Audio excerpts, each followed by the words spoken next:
Hola, buenos días. Soy Concha Porta, la psicóloga clínica del balneario Herederos de Cofrentes. Hoy os quiero hablar de la felicidad. Hay una frase de Mahatma Gandhi que dice: la felicidad es cuando lo que piensas, lo que dices y lo que haces están en armonía. Hay varias definiciones de felicidad. Una es estado de ánimo de la persona que se siente plenamente satisfecha por gozar de lo que desea o por disfrutar de algo nuevo. También emoción en un ser vivo cuando cree haber alcanzado una meta deseada. La palabra felicidad deriva del latín felis y significa fértil o fecundo. Para las religiones, la felicidad absoluta se encuentra después de la muerte, en el encuentro con Dios, con Alá. Los budistas ven la felicidad como un estado interno de paz, de serenidad. Muchos filósofos han escrito sobre ella, Kant, Aristóteles. Sería complicado dar una definición que englobe lo que es para todos los seres humanos. Cada persona tiene una idea individual de lo que es la felicidad, pero casi todos en general se plantean como objetivo en la vida ser feliz. Las ideales juegan un papel importante, sobre todo lo que supone para cada uno, ya que no nos hace sufrir ni gozar las mismas cosas.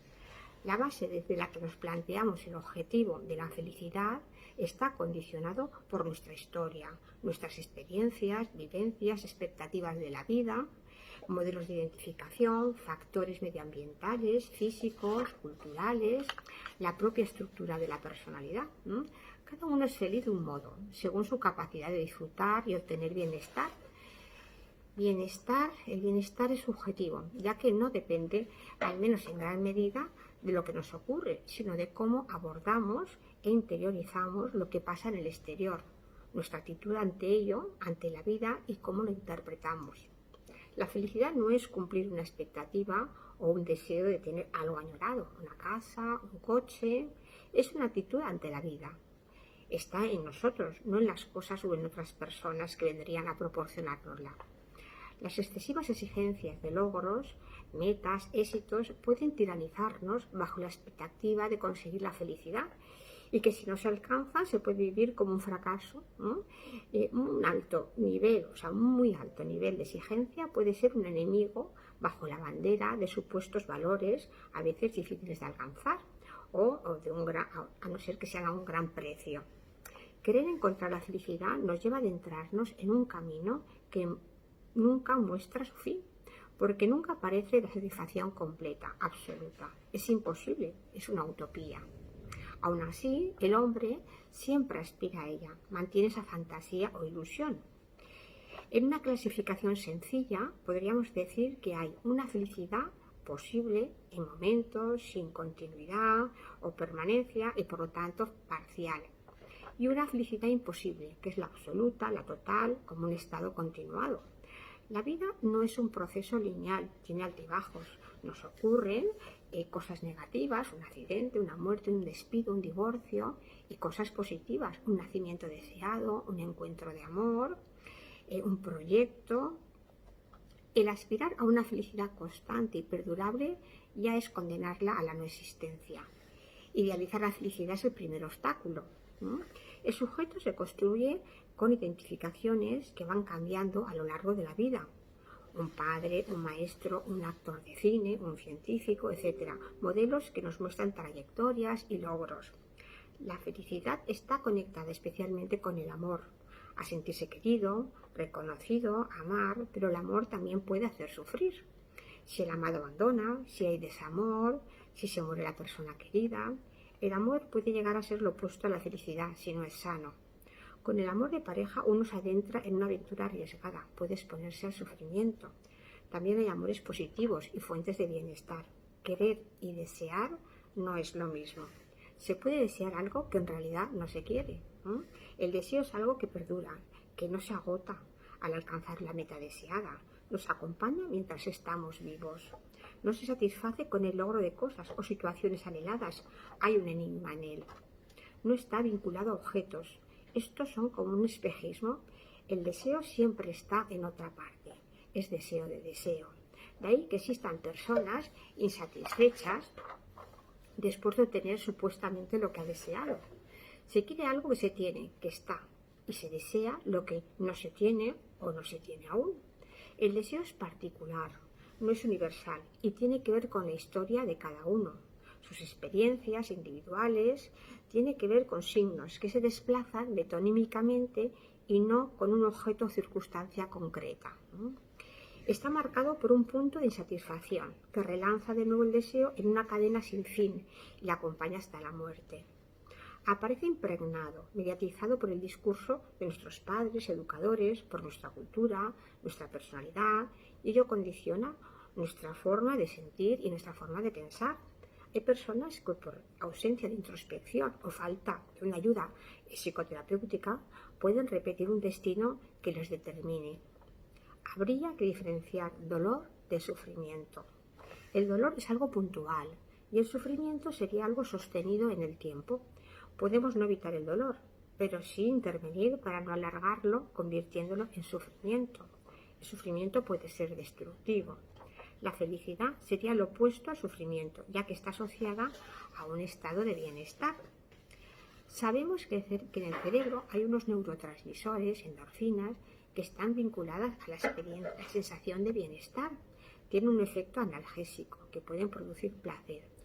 Aunque ayudan, no son solo la clave de la felicidad, ¿no? Porque pueden subir o bajar el ánimo.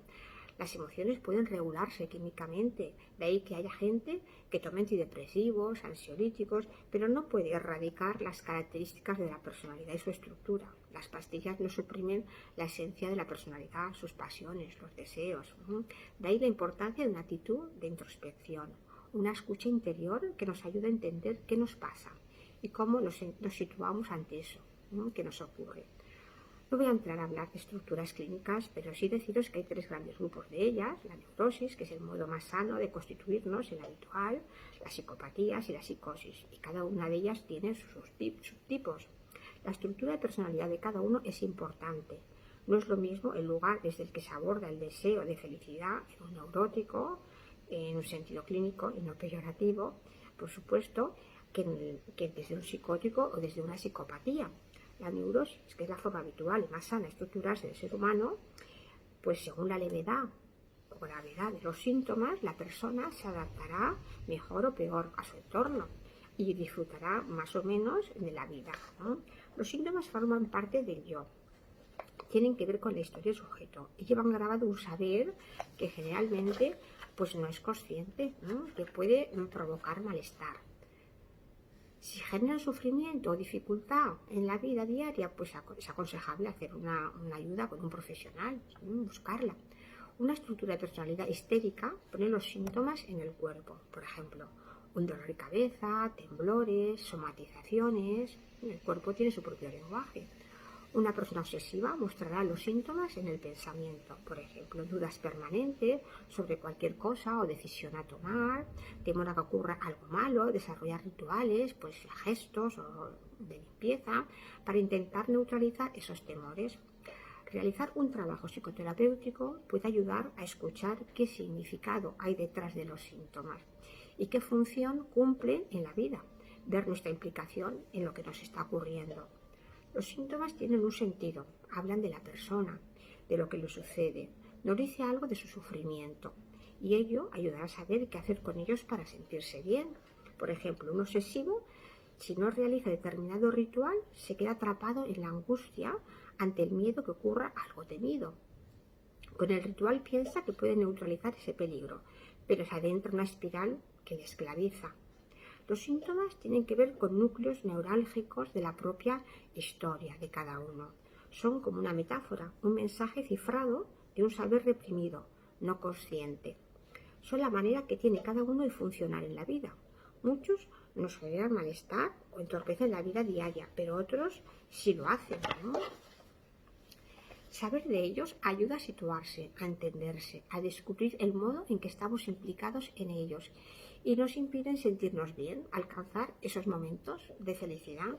Es importante descubrir qué responsabilidad tenemos en aquello de lo que nos quejamos y que podemos estar asumiendo como si fuera un destino a padecer. Con esa comprensión y trabajo se puede hacer que vayan perdiendo sentido y que nos situemos de forma diferente frente a ellos. Los momentos de felicidad, que pueden ser bastantes, vienen de la mano de estar bien con uno mismo, que tengamos una buena escucha sobre nosotros mismos, sin que nos boicoteen culpabilidades o nos tiranteen impulsos, etcétera. Y sentirnos también amados y amar, pero sobre todo quererse uno a sí mismo. Bueno, pues llegado a este punto nos podemos preguntar qué es lo que podemos hacer pues, para ayudar a encontrar esos momentos de bienestar, de felicidad. Pues no existe una receta, una clave universal para ser feliz, pero sí hay reflexiones y actitudes que nos pueden ayudar en ese proceso. Primero, saber y asumir que sin una dosis de sufrimiento, sin adversidades, no es posible vivir ni alcanzar cotas de bienestar, de felicidad.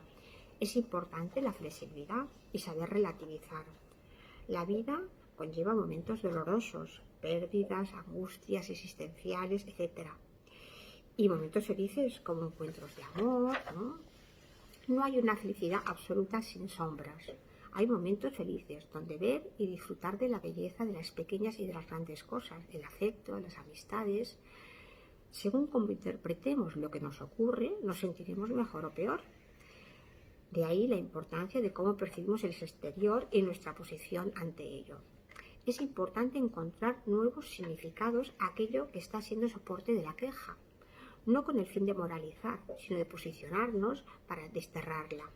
Saber quién es uno y comprometerse con esos deseos, expectativas o frustraciones como propios y no desplazar la culpa siempre a otro.